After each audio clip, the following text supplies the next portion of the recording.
fueron muchas cosas las que vi alrededor de los hijos, muchísimas, muchísimas que por el tiempo no puedo hablarles y explicarles. Después vi en esa pantalla a mi esposo. Fue bastante doloroso porque lo vi muy mal.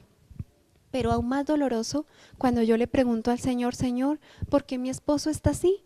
Y Él me dice, porque si tú te mueres en este momento, Él va a quedar con un sentimiento de culpabilidad tan grande, se va a desestabilizar y puede llegar a perder la fe.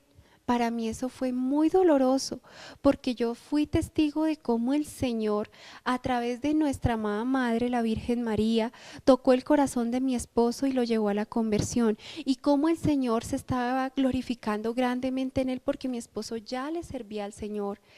Ya se había consagrado al Señor, al corazón de nuestra amada Madre, a Papá San José. Ya le servía a Dios, pero el enemigo se metió precisamente, para dividir, para destruir. Y para mí fue muy doloroso y en ese momento sentí un llamado tan fuerte a orar por mi esposo y entendí en ese momento también cómo esposo y esposa son instrumentos de santificación y de salvación uno del otro. No es fortuito que Dios permita a esa persona en tu vida. No es fortuito que tú te hayas casado con ese hombre o con esa mujer. Ese es tu instrumento de santificación y de salvación. Y pase lo que pase, hoy día obviamente estamos viendo la destrucción de los hogares, de los matrimonios. Y vemos cómo las parejas salen odiándose. Y veo cómo el Señor me pide que así esté pasando lo que esté pasando con mi esposo, yo tengo que mantenerme firme en la oración.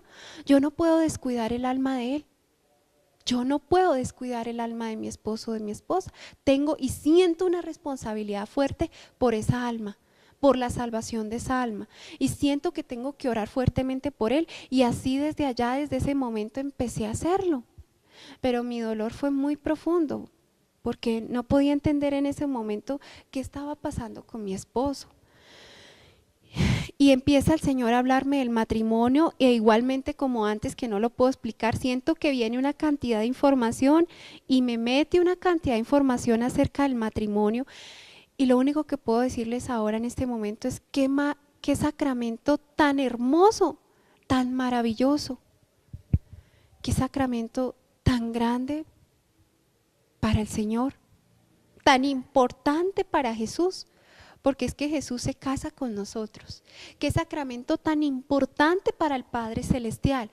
Porque es que en el momento en que se celebra un matrimonio, ¿sí?, la pareja está, los dos, esposo y esposa, y en la mitad está Jesús, y se está casando con los dos. Y en el momento en que los esposos hacen los votos matrimoniales, el Señor hace votos matrimoniales con ellos dos. Y en el momento en que se entregan las argollas, el Señor le entrega las argollas a cada uno de esos esposos y se pone su argolla con ese matrimonio. Y hay una fiesta hermosa y todo está lleno de santos ángeles y hay una fiesta hermosísima en el cielo. Porque el Padre Celestial celebra esa boda de su Hijo amado con esa pareja. No somos dos los que nos casamos, somos tres. Y el problema hoy día de los matrimonios es que ignoramos por completo esa realidad. O si lo sabemos, poco a poco, con el pasar del tiempo vamos sacando a Jesús del matrimonio y Jesús está en el centro. Porque cuando nos casamos no nos sentamos la pareja, matrimonio, que aún no tenemos hijos, nos sentamos a compartir una mesa y le decimos, Señor, tú estás acá sentado con nosotros, bendice estos alimentos, te damos gracias por ellos. Señor, nos vamos a ir de vacaciones, ¿te parece bien que vayamos a este lugar? Señor, mira, ya nacieron nuestros hijos, ¿te parece bien que le pongamos este nombre? ¿Te parece bien, Señor, que los metamos a este colegio? ¿Tú quieres un colegio diferente para ellos, donde les enseñen valores, donde les enseñen la parte cristiana, los fundamentos cristianos? Nunca preguntamos nada al Señor, si todo el tiempo lo sacamos. Desde que nos casamos nos fuimos a la luna de miel y se nos olvidó que el Señor existía. ¿Por qué? Porque hoy día nos es difícil concebir que Dios esté incluso en la intimidad de una pareja.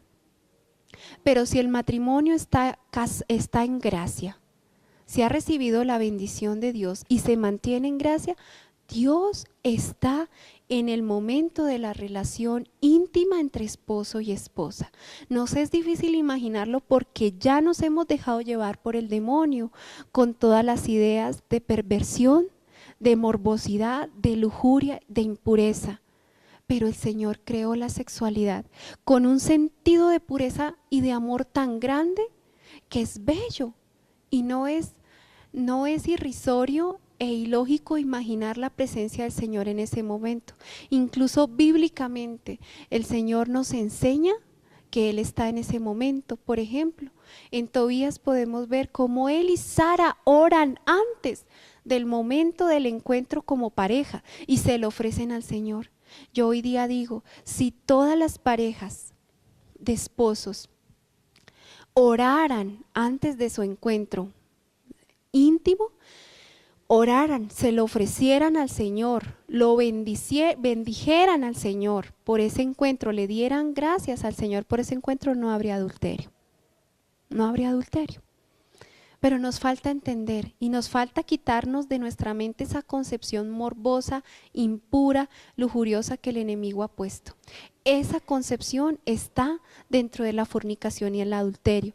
Después de toda esta experiencia, el Señor me dejó ver cómo era la intimidad en un matrimonio en gracia y cómo era la fornicación y el adulterio, y por supuesto que allí no está Dios, está el demonio que engaña, que confunde los sentimientos, que hace creer que es amor, pero en eso no puede existir amor, en el pecado no hay amor de verdad y el Señor no bendice esas relaciones que han nacido en el pecado.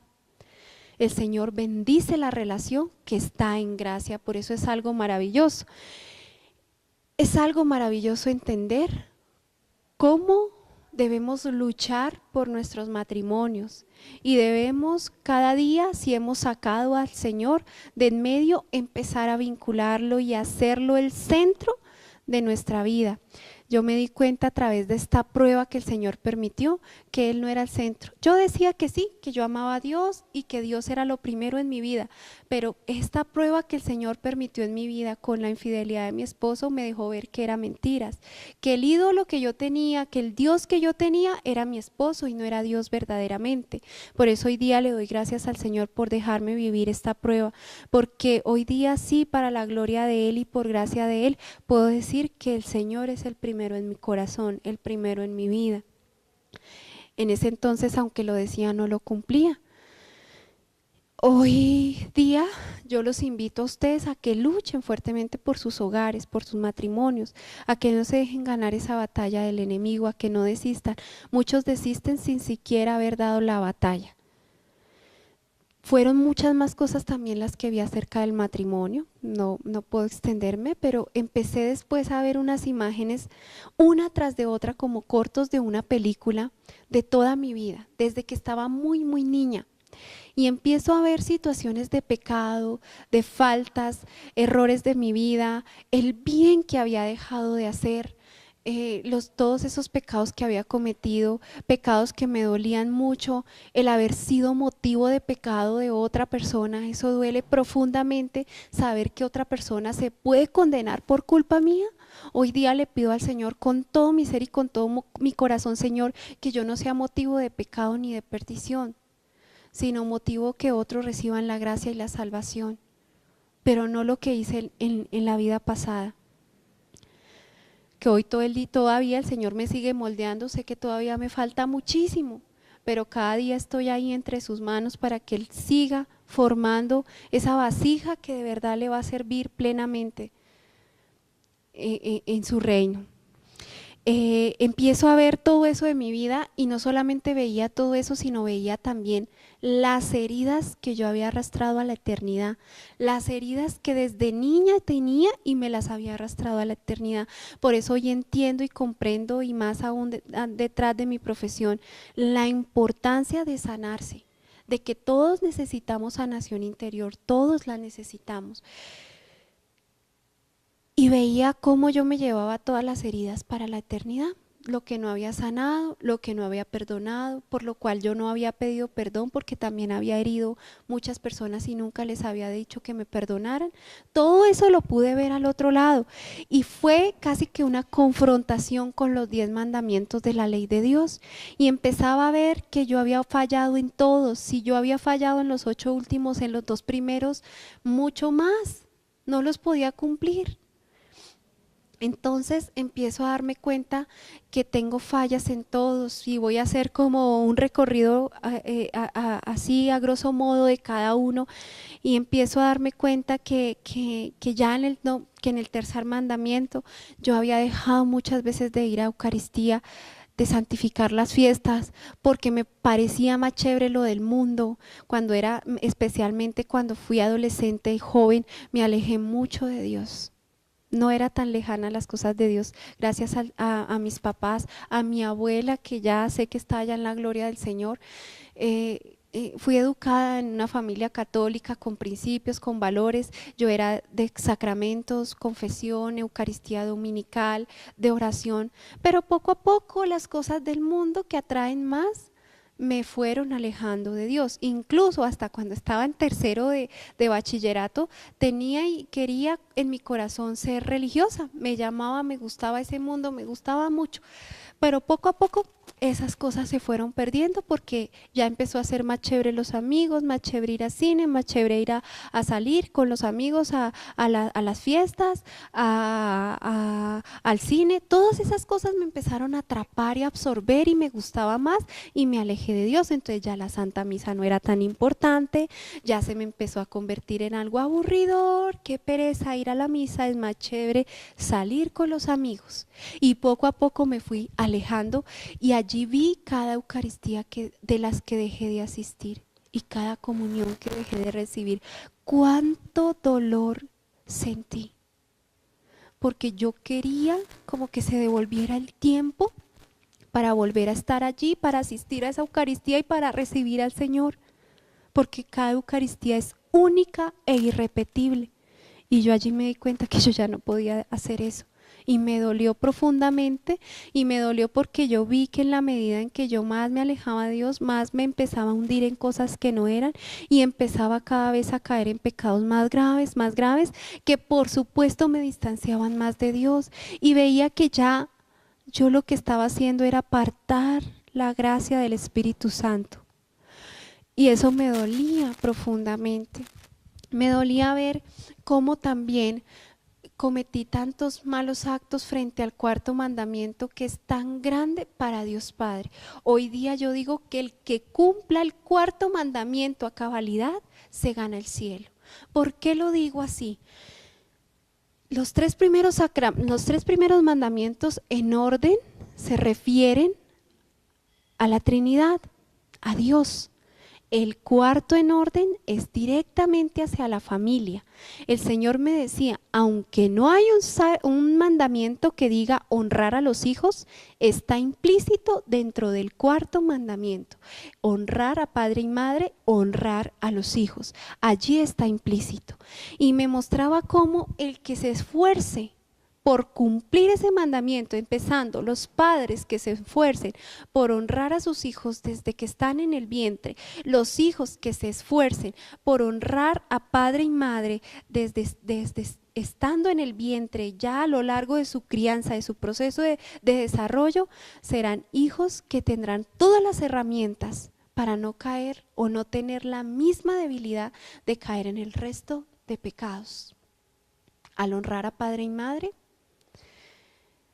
es menos probable robar, matar, mentir, calumniar, ser infiel, cometer actos impuros, es menos probable.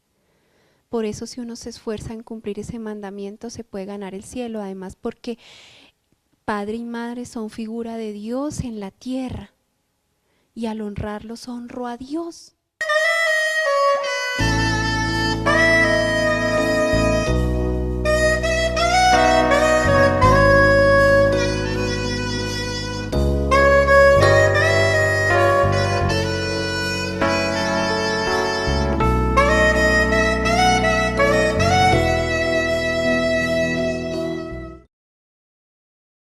esposo está así?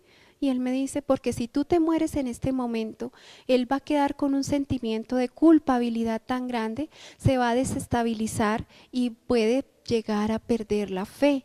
Para mí eso fue muy doloroso, porque yo fui testigo de cómo el Señor, a través de nuestra amada Madre, la Virgen María, tocó el corazón de mi esposo y lo llevó a la conversión, y cómo el Señor se estaba glorificando grandemente en él, porque mi esposo ya le servía al Señor, ya se había consagrado. No es fortuito que tú te hayas casado con ese hombre o con esa mujer. Ese es tu instrumento de santificación y de salvación.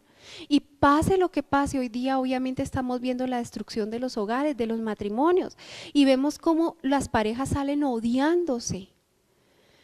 Y veo cómo el Señor me pide que así esté pasando lo que esté pasando con mi esposo, yo tengo que mantenerme firme en la oración. Yo no puedo descuidar el alma de él. Yo no puedo descuidar el alma de mi esposo, de mi esposo.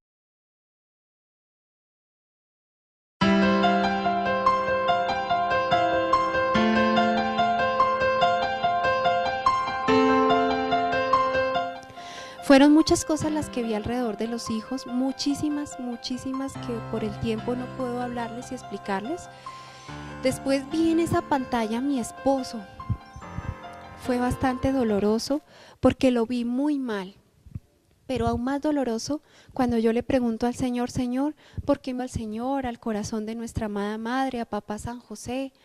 Ya le servía a Dios, pero el enemigo se metió precisamente, se metió para dividir, para destruir.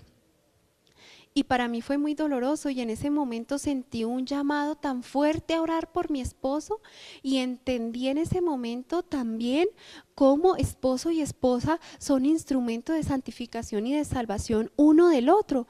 No es fortuito que Dios permita a esa persona en tu vida, esposa. Tengo y siento una responsabilidad fuerte por esa alma, por la salvación de esa alma, y siento que tengo que orar fuertemente por él, y así desde allá, desde ese momento empecé a hacerlo.